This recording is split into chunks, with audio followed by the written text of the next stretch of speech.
Bonjour à toutes et à tous, soyez les bienvenus dans cette vidéo. Ici David Vigneron et vous le voyez, je ne suis pas seul, je suis avec Pascaline. Bonjour Pascaline. Bonjour David.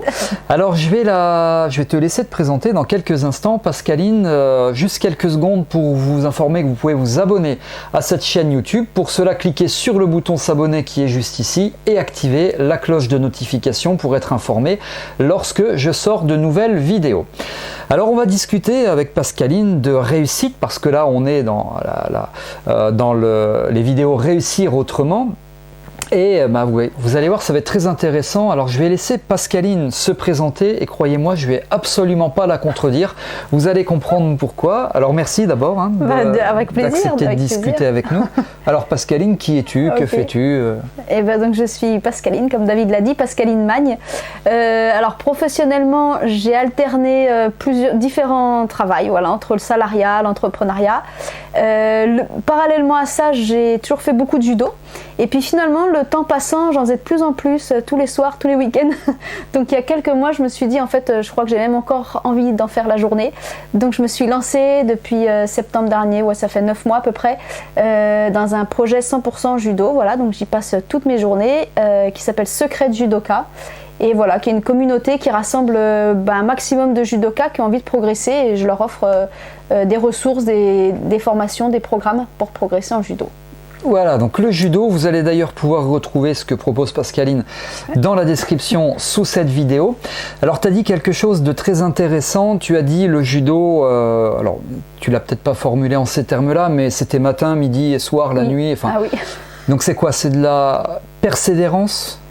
Oui, de la persévérance. Après c'est vrai qu'à la base de ça, il y a le plaisir en fait, tout simplement, j'aime ça. Donc c'est le deuxième P, persévérance, plaisir.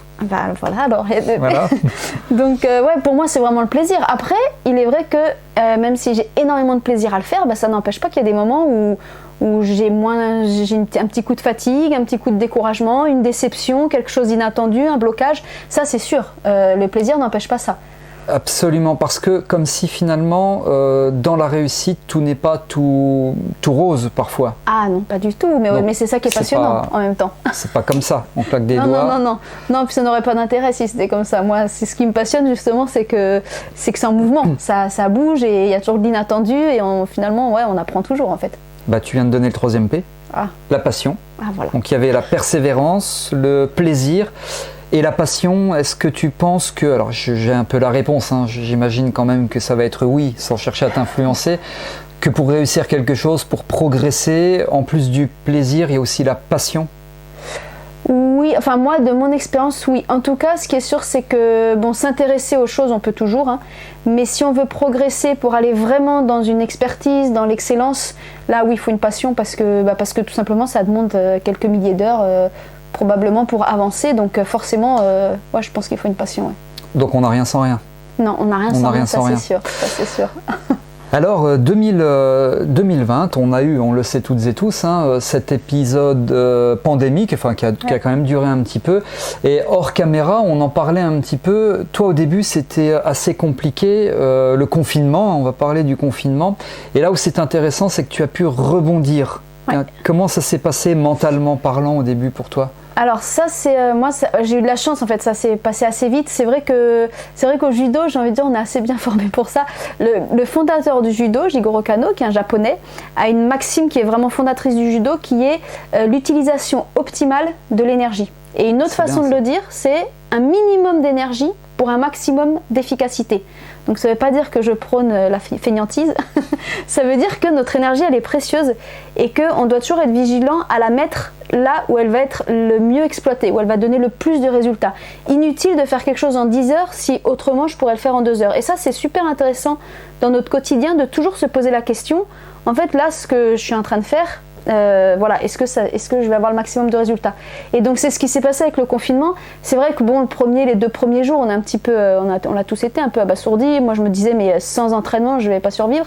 Mais très rapidement, en moins de 48 heures, le choix il était clair. C'est où je m'assieds dans mon canapé, je râlais et je faisais rien, ou justement c'était l'occasion d'être créatif, d'aller innover, chercher des solutions, tester des nouvelles choses. Et c'est vrai que je dois te dire, j'espère ne choquer personne, mais moi je me suis éclatée pendant le confinement et ça reste un merveilleux souvenir parce qu'en fait ça a été à la base de création que je n'aurais jamais faite sans le confinement. Donc je remercie cette période difficile pour autant, mais... C'est super parce que finalement c'est un peu comme si de quelque chose de relativement, je vais utiliser un terme un peu fort volontairement, mais pour illustrer mes propos, relativement négatif, ce négatif on peut le transformer avec du mindset, avec de la volonté, de l'imagination aussi probablement, en positif. Alors ça, je suis à 2000% d'accord et j'ai même observé dans mon expérience personnelle, encore une fois, que si on a le mindset, alors ça c'est super important parce que si on ne l'a pas, on ne peut pas le percevoir, mais si on l'a, j'ai même découvert que quasiment, je peux dire, plus c'est négatif, plus peut-être ça prend du temps d'en tirer quelque chose, mais plus ce qu'on va en tirer va être fort. Et vraiment, moi, les événements les plus difficiles de ma vie, ça peut prendre un peu de temps, mais comme j'en ai la conviction, ça m'est encore arrivé il n'y a pas très longtemps, j'étais au Liban, il y a eu une explosion très grave, j'ai été au milieu de cette explosion, c'était vraiment absolument terrible, et c'est pas le jour même que j'ai pu voir ce que je pouvais en tirer, mais j'étais tellement convaincue de ça, que dès le départ, même quand c'était extrêmement dur, je me disais, mais alors là, si tu arrives à transformer ça, c'est vraiment une transformation, là ça va t'apporter tellement quelque chose de puissant à l'intérieur que tu vas être voilà. Et c'est vrai, et c'est ce qui m'a motivée, c'est ce qui m'a guidée pour traverser cette épreuve. Et moi je suis assez convaincue que bon, après c'est comme tu dis, c'est une question de mindset. Il faut avoir envie d'être dans cet état d'esprit. Ouais, on en a un petit peu parlé là aussi hors caméra de ce qui t'est arrivé au Liban, ça a été largement médiatisé et c'est fort puissant de pouvoir trouver quand même du positif, de la ressource dans quelque chose d'aussi quand même effroyable quoi, parce que ça a été véritablement une catastrophe. Et tu as prononcé plusieurs fois ce terme mindset. Alors je vais te demander quelque chose, on ne l'a pas prévu, est-ce que tu peux essayer de... Et c'est pas évident, on ne trouve pas de définition, là on est entouré de livres, bon il y a peut-être une définition dans un des livres, on n'a pas regardé. C'est quoi le mindset pour toi? Comment tu le définirais? J'ai pas réfléchi avant, mais bon la traduction, moi c'est sûr qu'en français j'appelle ça l'état d'esprit, ça c'est sûr. Ouais. Après je dirais la façon dont je le vis, en tout cas c'est toujours cette question que je me pose.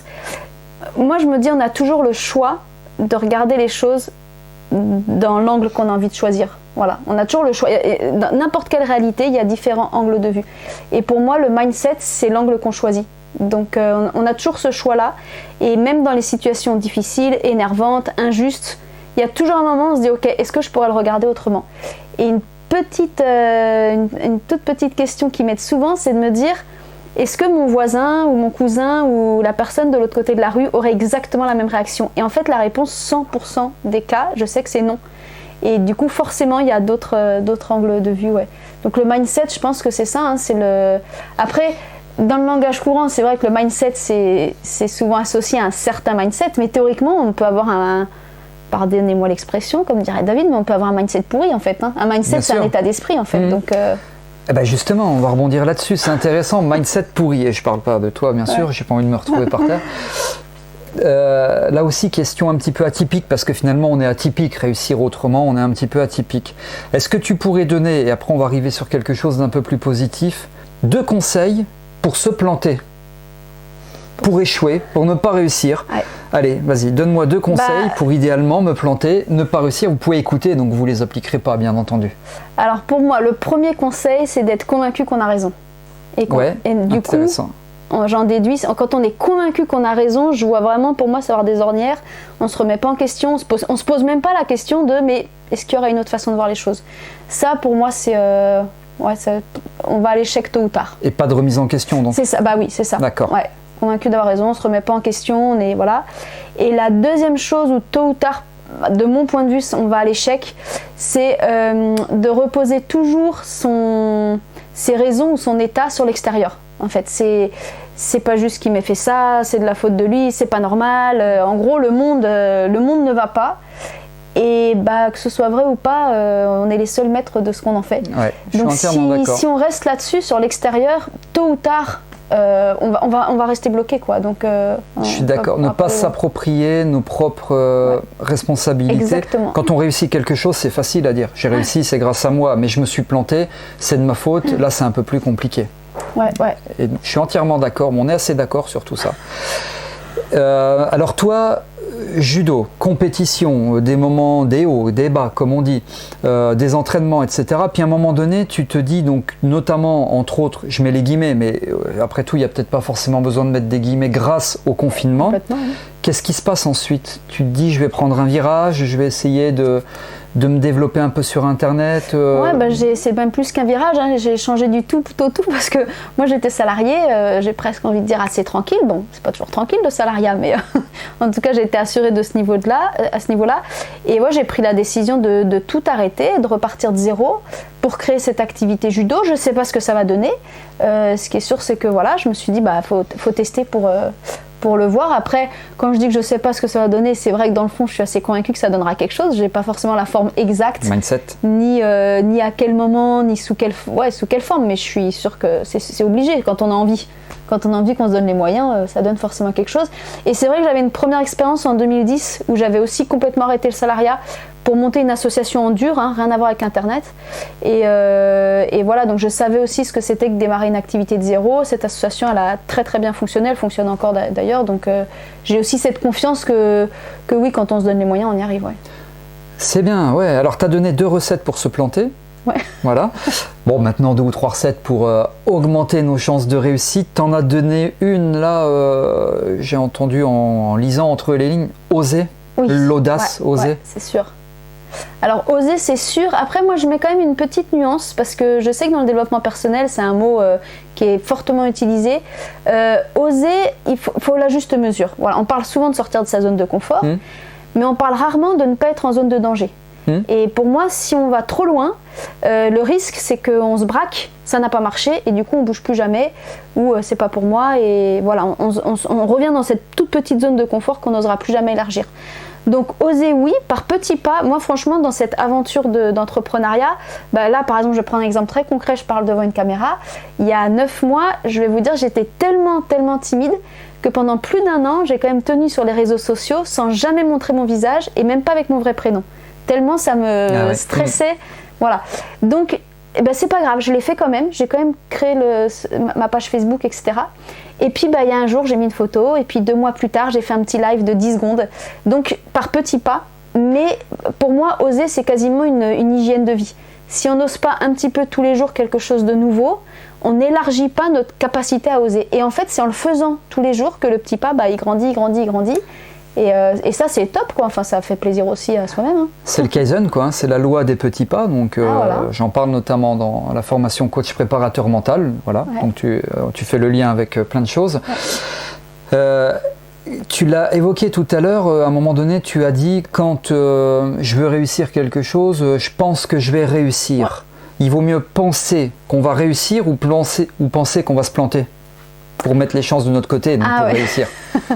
Non, là, je pense qu'il vaut mieux penser qu'on va réussir. Alors après, c'est vrai que j'aime bien, il y a un petit exercice que j'aime bien faire, c'est que parfois, ça peut faire peur de se dire est-ce que je vais réussir. Et c'est vrai que moi, souvent, même sur des objectifs qui sont plus petits hein, que réussir en général dans sa vie ou son projet, je me dis, ok, dans le pire du pire des cas, si je rate tout, qu'est-ce qui se passe? Et en fait, ça dédramatise.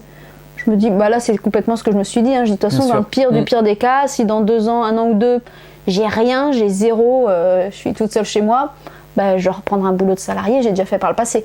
Donc hop, ça dédramatise, mais une fois que ça c'est fait, la feuille, moi je la mets de côté, je sais que je vais pas mourir si ça rate, et donc je peux foncer sur réussir, et là, ouais, là c'est sûr qu'il faut toujours penser à ce qu'on va réussir, puis ce qui va nous faire plaisir, ce qui va nous épanouir en fait. Puis tout ce que l'on croit devient notre réalité, donc plus on pense qu'on a des chances, alors chance entre guillemets, entre parenthèses, hein, parce que c'est pas que de la chance bien entendu de réussir, plus effectivement on augmente les statistiques de réussite.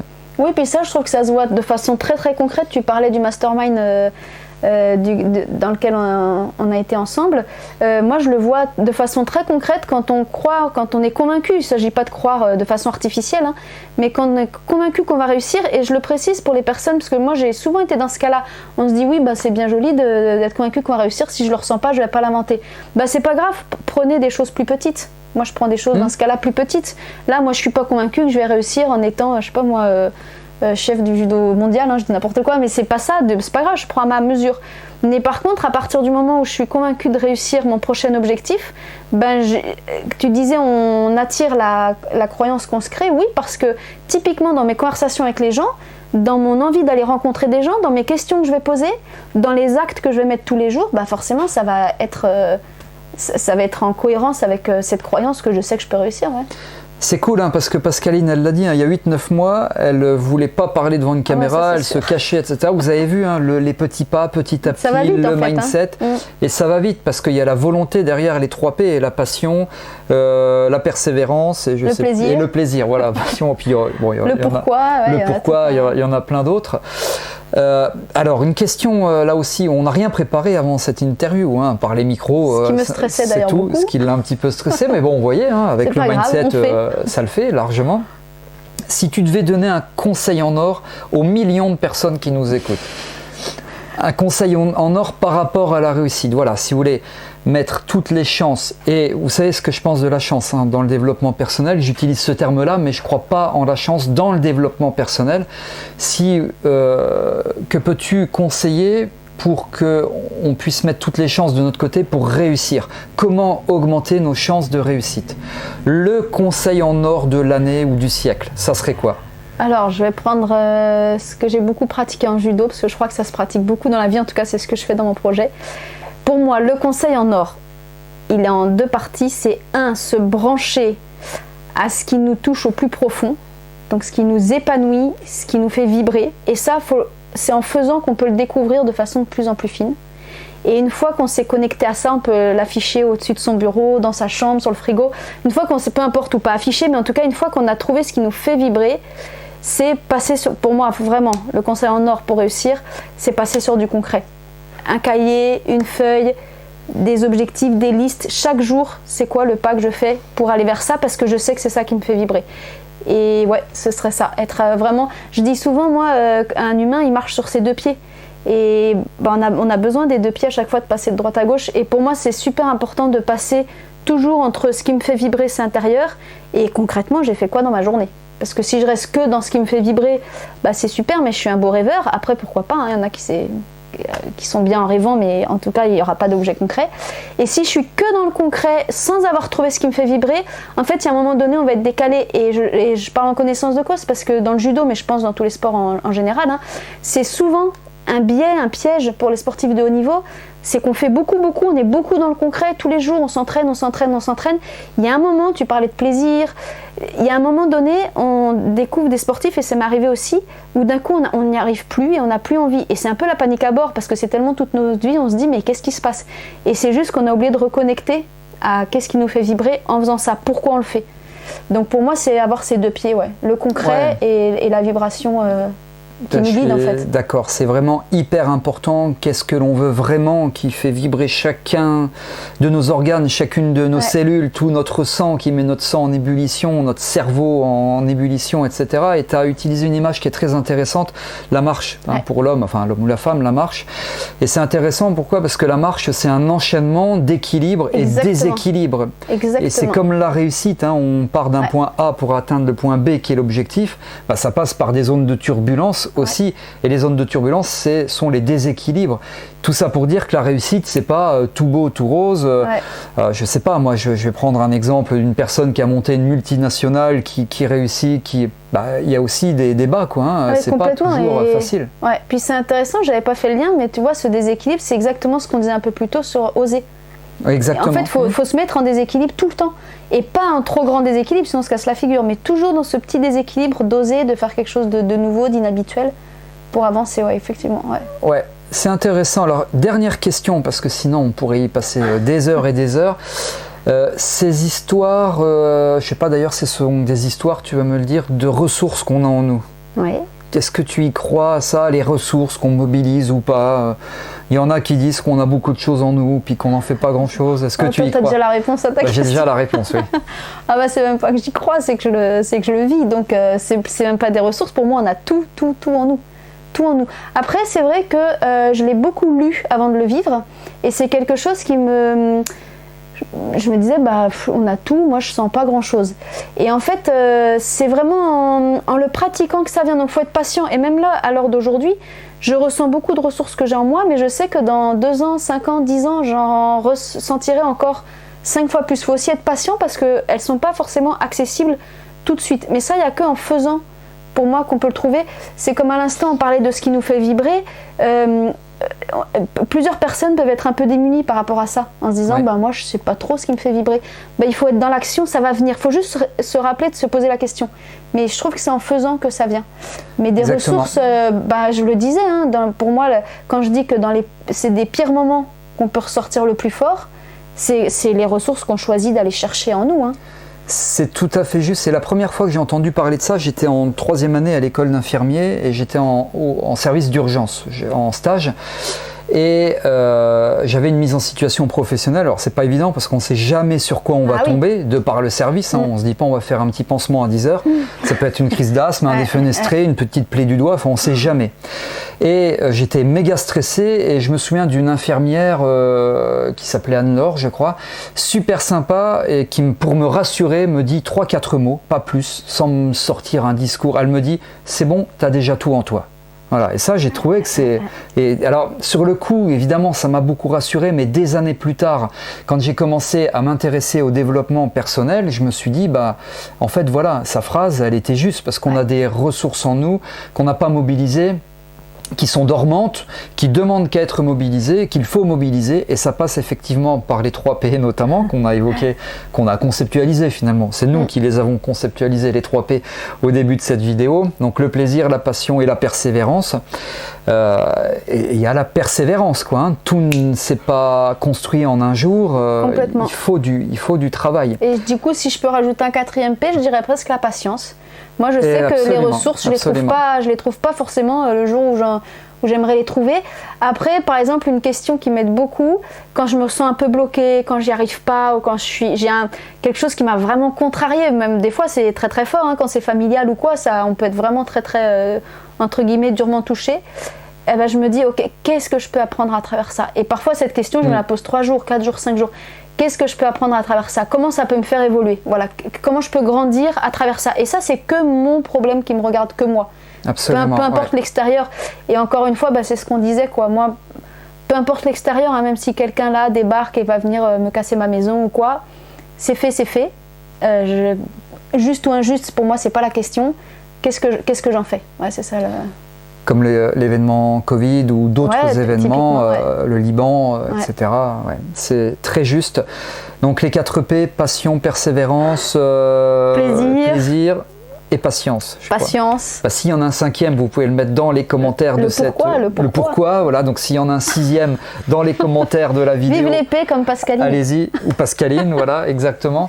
On parlait de ressources. Si vous voulez un petit peu découvrir les ressources que vous avez en vous, je mets à votre disposition sous cette vidéo une expérience. Vous verrez, c'est une lévitation d'1 bras ou de 2 bras hypnotique. Hein. Lévitation hypnotique, vous allez voir tout ça. Et ça va vous permettre de découvrir à quel point vous avez des ressources en vous qui peut-être jusqu'à maintenant au niveau des lévitations hypnotiques sont encore inexploitées ou inexplorées. Vous verrez, c'est une expérience assez sympa. Vous avez tout ça dans la description de cette vidéo. Et dans la description de cette vidéo, vous retrouverez également le site internet du 6e P, donc de Pascaline. Ouais, merci. Voilà, avec toutes les actualités. N'hésitez pas à jeter un petit coup d'œil. Si vous avez aimé cette vidéo, vous pouvez liker en cliquant sur le petit pouce bleu. Pascaline, merci. Merci à toi, David. Un grand merci. Merci à toute ton audience. Des millions de personnes qui t'ont écouté. C'était vraiment sympa, enrichissant. Le Covid, le Liban, la passion, la persévérance, le judo, tout ça. Merci parce que c'était vraiment hyper intéressant. Ils vont pouvoir en prendre des choses de ce que tu as dit. J'espère. Il va falloir. Ouais. Ok, et la contredisez pas. Voilà, encore une fois, merci. Merci à toi, David. C'est moi, vraiment un grand plaisir. Merci à toutes et à tous d'avoir suivi cette vidéo. Et je vous retrouve dans de prochaines vidéos. À très bientôt. Au revoir.